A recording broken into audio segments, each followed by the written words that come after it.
Hi everyone, kumusta po kayong lahat? Araw ng pahinga ngayon dahil Sabado at isang happy at relaxing Saturday sa inyong lahat. At sana lahat kayo ay nasa mabuting kalagayan. Kahapon ay naimbitahan si NBI Chief ng Cybercrime Division, Victor Lorenzo, sa isang radio program ng DZAR. At doon nga ay natanong si Vic Lorenzo ni Angelo Almonte ng DZAR tungkol kay Francis Leo Marcos. Alam ko marami ang may katanungan kung nasaan at ano ng estado ni Francis Leo Marcos ngayon. So pakinggan natin ngayon yung interview kay Vic Lorenzo sa DZAR. At sa mga taong hindi pa nakapag-subscribe sa channel ko, please don't forget to subscribe to my channel and tap the notification bell. At huwag nyo rin kalimutan itap yun all para every time meron ako mga bagong videos na ina-upload, makakatanggap kayo ng notification. Wala sa rest na parang hindi nahusgahan. Pilit mong inayos ang iyong mga kasiraan. At hirap na dinanas mo nung ikay napagbintangan. Pilit na binubuhay lumipas na nakaraan. Ngunit talim ng pangil di sumugat sapagkat minulat kinagulat pagkalaglag ay nagalak. Dumami mga historyang di kontento sa sapat, pero hindi pa rin tumigil tinodo ang pagsapa. Binahagi ang lahat kahit sinangkot sa pangkat. Niyakap inaruga mga ahas bagong balat. Para sa bayan ng sintensya ang sikmura ay gumana. Patibayin nakalasag sa dibdib para sa hustisya. May mga netizens na nag-text dito, may mga nagtatanong, ano na ba yung development o update sa kaso nung isang certain Francis Leo Marcos? Meron po ba kayong kasong hawak na gano'n? Oo, yung sikat. Yung Francis Leo Marcos na yan, sir, di ba, nakakulong pa rin yan, sir. Di ba pinakulong namin? Tapos sinampahan namin siya ng kaso, iba't ibang klaseng kaso. Dahil nagbago siya ng pangalan, yung unlawful use of aliases, tapos true name, tapos natuklasan namin, sir, madami talagang mga kaso na na-file sa kanya ng different complainant. So, hinalungkat namin lahat yun, sir. Sinerve namin. Kaya lang hindi siya makaalis ng kulungan, sir, dahil nga meron siyang qualified human trafficking na non-bailable offense. Kasi doon nung parang 2006, sir, before nagpalit siya ng pangalan, Norman Mangusi ng pangalan niya, yung totoong pangalan niya, and he committed so many criminal violations. Isa nga yung qualified human trafficking. Kung saan, sir, pinadala niya yung mga minors at kababaihan dun sa Cyprus at naging prostitute doon. Hinihir na ho yun hinihir na ho sa husgado ngayon yan. Oo. Mga more or less po kaya, sir, ilan po yung kaso na kinakaharap nung inungkat nyo pa, yung background nito? Maliban doon sa mga kaso na, sir, na ang namin sa kanya, kasi sir na Okay, paputol-putol. Na-stupid pala si Vic. 5 pa, sir. Yes, sir. Mga ilan po total? Yes, sir, Vic. Kami, sir, 6. 6. O, tapos kami mga 6 separate charges sa amin, sir. True name, Mga isang dosena po yung kaso. Opo. Kaya pala kasi maraming namimiss sa kanya eh. Yung mga supporters niya, yung mga diehard supporters niya, namimiss na siya. Yun pala, ang dami pala. Pero yung mga pangalan doon, sir, iba-iba. Ang ginagamit niya kasi palagi, sir, since 2006, Francis Leo Marcos. Marami Tagal na pala. rin niya nakakulong, no? 1 year na ba? 1 year, umabot na? Magwa 1 year? Mag-isang taon na po.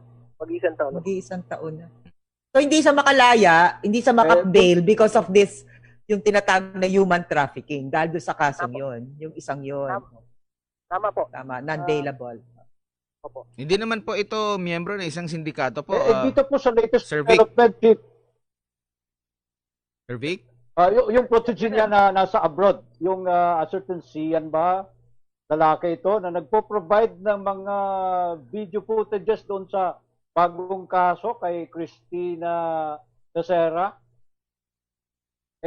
Magkakasabwat daw ito sa mga pag-i-scam kay Francis Leo Marcos.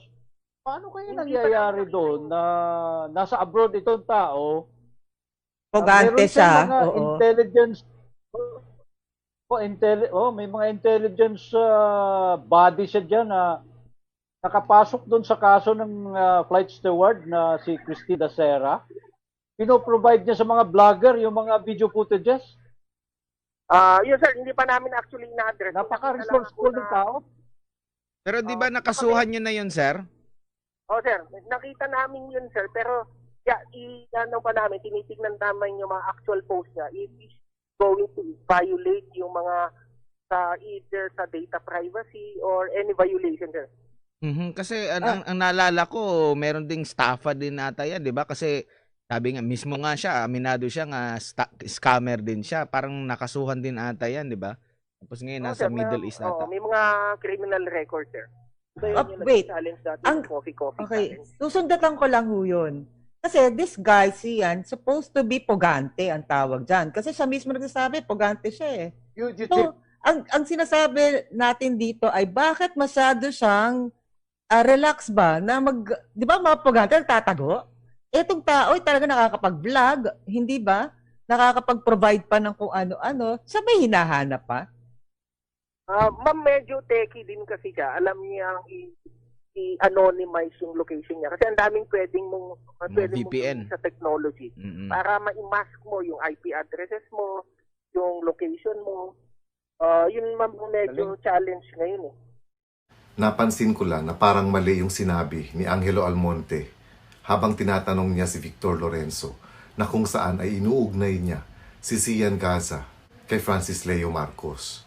Nasabi kasi niya na protege at kasabwat ni Sian Gaza si Francis Leo Marcos. Ang ibig sabihin ng protege ay yung tinatangkilik. Pero sa pagkakaalam ko, walang kaugnayan si Sian Gaza kay FLM. Tinawag rin niyang scammer si FLM, pero sa pagkakaalam ko naman dito, sa mga kasong isinampa laban kay FLM, wala ni isang kaso dito ang tungkol sa scamming. Dapat siguro iwasan nila yung mga ganitong bintang na lalong nagpapalito sa mga tao. Lalo pat yung platform na ginagamit nila ay isang radio program. At doon naman sa mga tao nagtatanong kung nasaan na o kumusta na si FLM, sinagot na ni Victor Lorenzo yung mga katanungan ninyo. At sa ngayon ay hindi pa nga nakakalabas si FLM dahil nga dun sa non-bailable na case na isinampa laban sa kanya, yung human trafficking. Dinidinig pa ang lahat ng mga kaso na isinampa laban kay FLM at ni isa dito ay wala pang nabigyan ng hatol. Kasama na rito yung tungkol sa pangalan niya, kung Francis Leo Marcos ba or Norman Mangusin na allegedly ay ang totoong pangalan niya. Kaya sana ay iwasan natin ang magpakalat na mga kung ano-anong haka-haka tungkol sa takbo ng kaso ni FLM. Lalo pat mga taga-subaybay lang tayo. Kung kaya kahit ano pang opinyon ang meron tayo hanggat hindi ito nakakarating at hindi ito tinatanggap ng korte, ay wala rin itong bearing or impact sa pagdinig sa mga kaso niya. Kumbaga, hayaan na natin yung mga abogado ng magkabilang kampo ang maglalaban-laban at nasa kamay na nila ito. At nasa kamay lang din ng korte kung anong hatol ang ibibigay nito. At syempre palagi nating tandaan na under the due process, a person is presumed innocent unless proven guilty. Ito kasing kaso ni FLM ay labanan ng mga testimonya. Walang ebidensyang video ang kasama dito, hindi katulad ng pagpaslang sa mag-inang Gregorio na kung saan ay maliwanag pa sa sikat ng araw ang ebidensya na pinaslangan ng pulis yung mag-ina. At isa pa, may tiwala man tayo o wala sa ating mga korte, mahirap kalabanin ito dahil sila talagang itinalaga para humusga at magbigay ng hatol.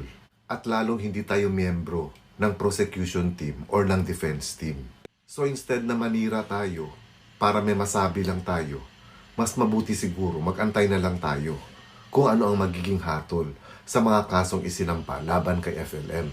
Not unless siguro kung isa ka sa mga biktima ng akusado. Pero kung hindi, wala tayong karapatan manghusga kung ang basehan lang natin ay puro haka-haka.